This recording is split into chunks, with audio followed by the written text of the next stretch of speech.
Good morning, guys, from Samarkand. We're in our second destination now here in Uzbekistan. We traveled yesterday with the fast train, the Siyob, and it only took us 2 hours to get here. And then we just chilled a bit, explored a little bit of the city already. But this is our official first day, and we are now at the Bibi Khanum Mosque, and yeah, we're gonna explore it a little bit. It looks already magnificent from the outside. It's quite impressive, the complex. It's bigger than we expected. And yeah, let's check out the inside now.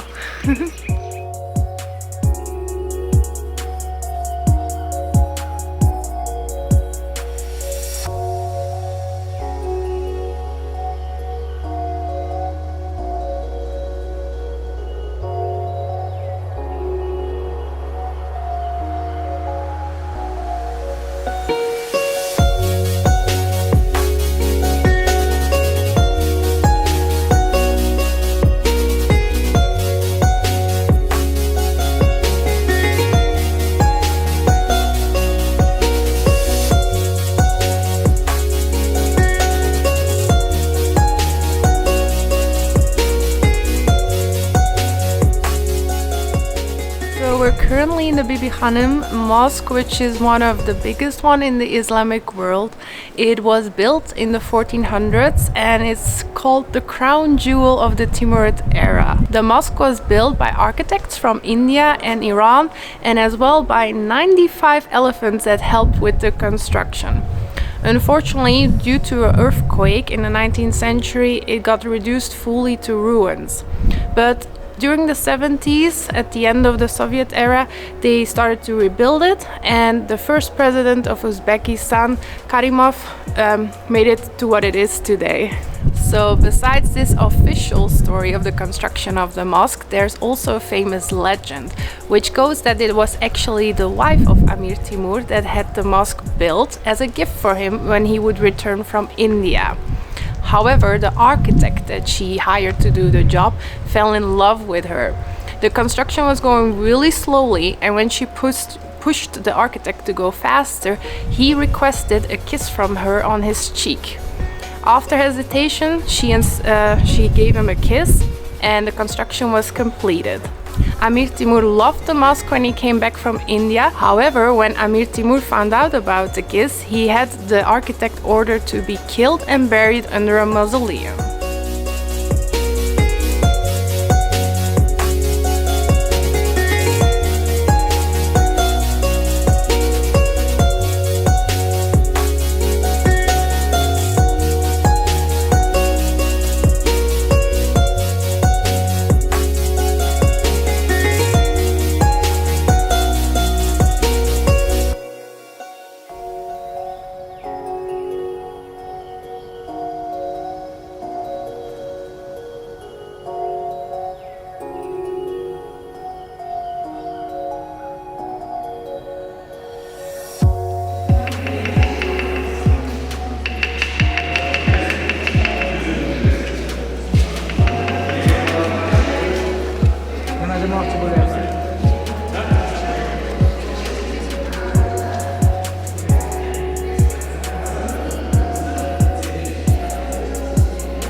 Next stop of today is the President's Tomb. It's the final resting place of the former first president, Islam Karimov, and it's the building that you see behind me. It has been built, its architecture, as a blend of modern and medieval techniques, and his tombstone inside is made of white onyx, and it has both Quran inscriptures and also some writings of the Timurid era.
from Registan Square. Ta-da!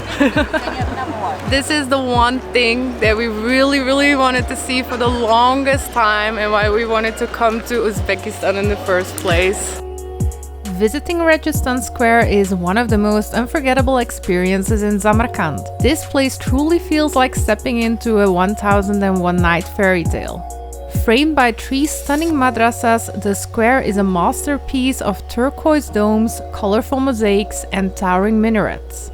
There's so much to take in, it's no surprise we spent half a day here.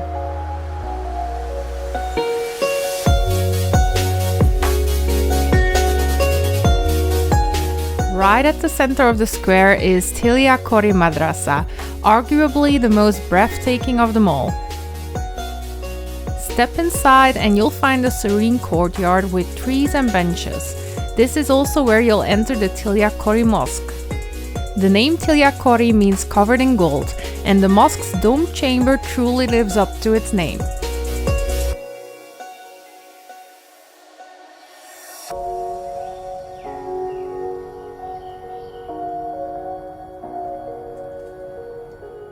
The lavish gilded decorations are mesmerizing. Fun fact, the ceiling may look like a dome, but it's actually flat, a clever optical illusion.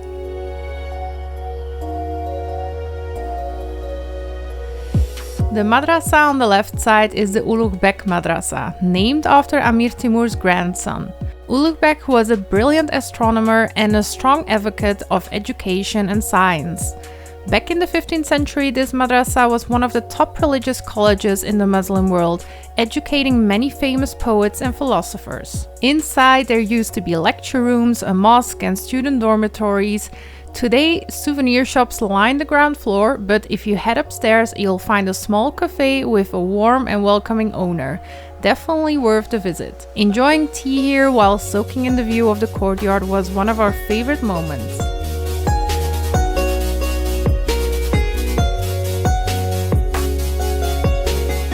On the right-hand side is Sherdor Madrasa, known as the Madrasa of the Lions. The highlight here is definitely its facade, which is adorned with colorful mosaics of animals and Zoroastrian suns. While the facade steals the show, the interior also features some remarkable tile work, though parts are still under renovation. If you're here during the high season, don't miss the traditional dance and music performance held inside Sherdor Madrasa at 7 p.m. Tickets are available at the same spot where you buy your Registan entrance pass. It's a great way to end your visit to this incredible square.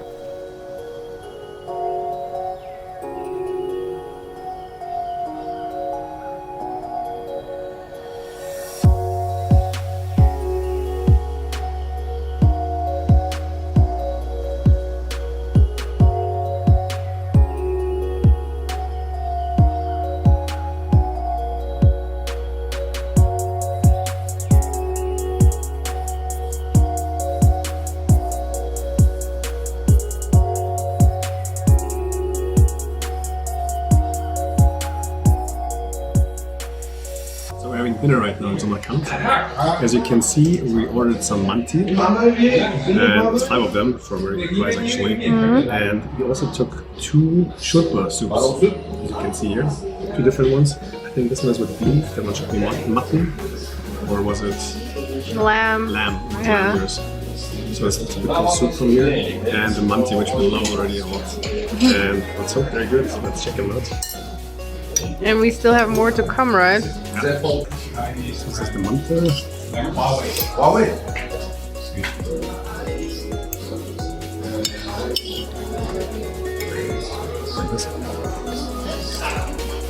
this.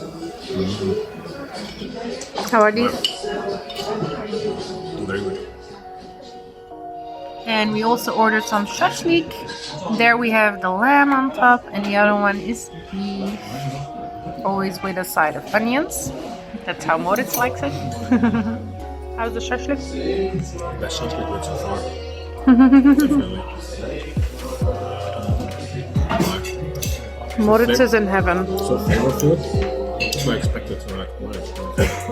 Good morning. Very early morning. We wanted to go at 7 to the Shah-i-Zinda, which is a necropolis And we read online it's very pretty when you go early at opening time at 7. So that's what we're doing now with small little eyes.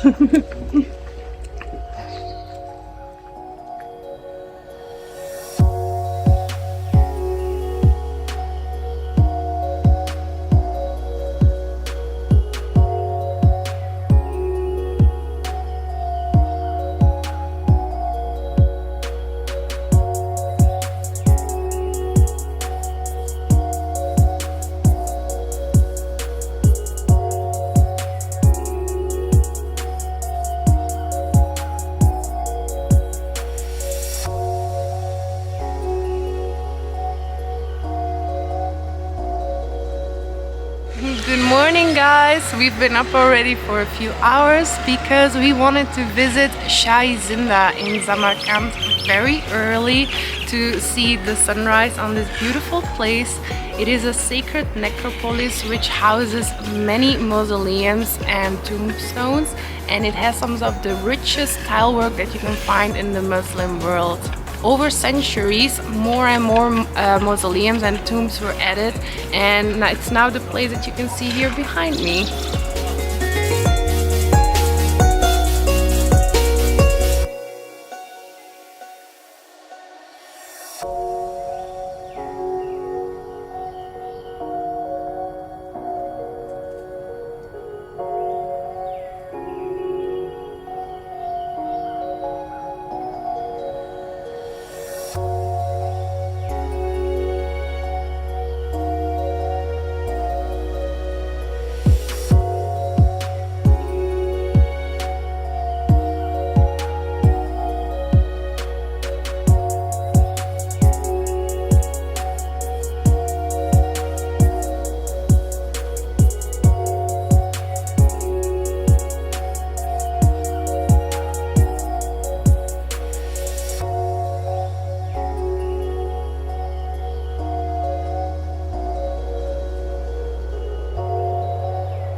So right now we're walking towards the Ulughbek Observatory, which lays a little bit outside of the main sites of Samarkand.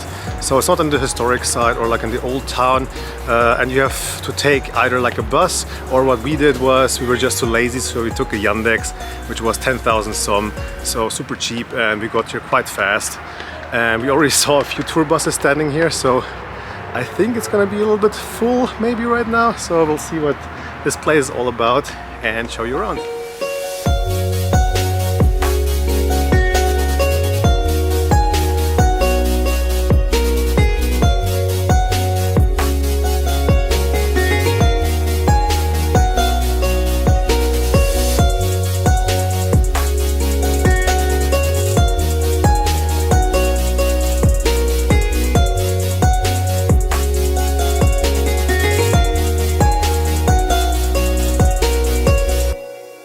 So we are at the Ulughbek Observatory, as you can see right behind me, and this place is rather impressive, we have to say. It's quite small, the whole compound. It's just essentially two buildings that you can see. It's a museum, and on the other side it's the remains of the observatory from back in the days.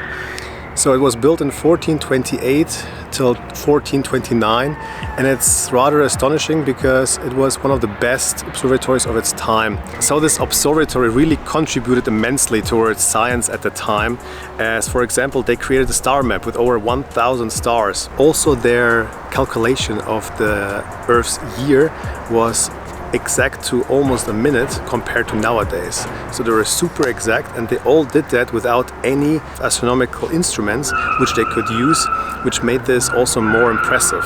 Sadly enough, the observatory didn't last long because it was destroyed just a few years later. Ulughbek was beheaded, And fanatics, religious fanatics, they were then plundering this place, destroying everything, plundering the library, and basically destroying this observatory. It was only in 1908 that archaeologists actually found it again.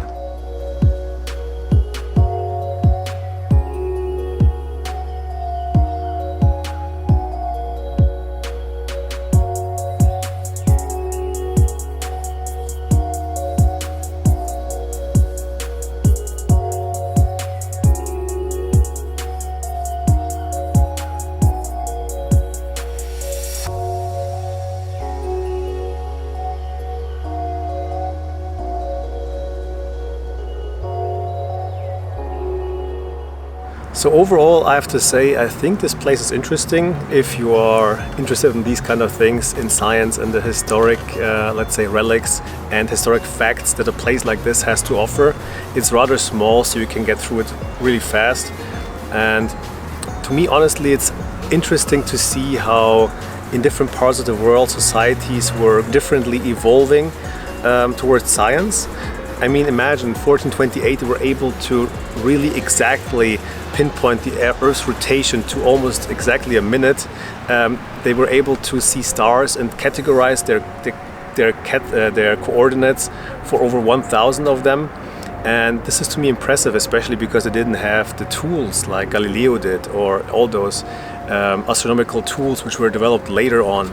So it really shows what science can do. So as you can see, the light is already getting low here and people are leaving, and we still want to see Shah-i-Zinda by sunset, and we're really looking forward to that, for those colors, and see what it looks like there, since we've been there in the morning, as you could see, and that's where we're gonna go next.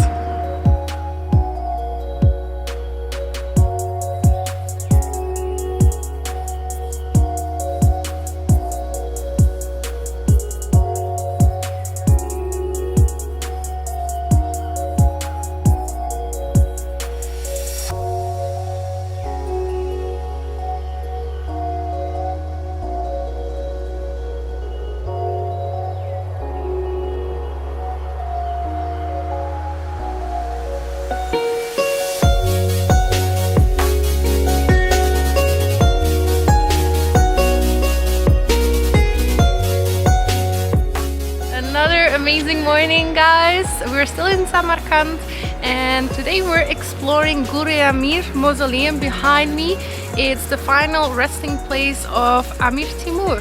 So let's go check it out.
Don't get confused, but we are with Confucius. There is this Chinese, complex going on with a Confucius statue over there, and we feel right at home.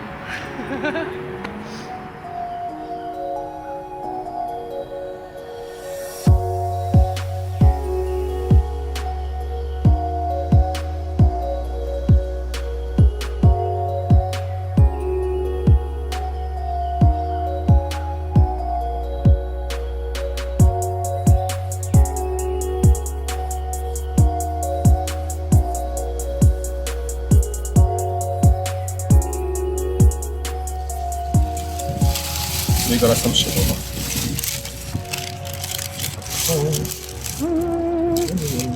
Let's see how it is.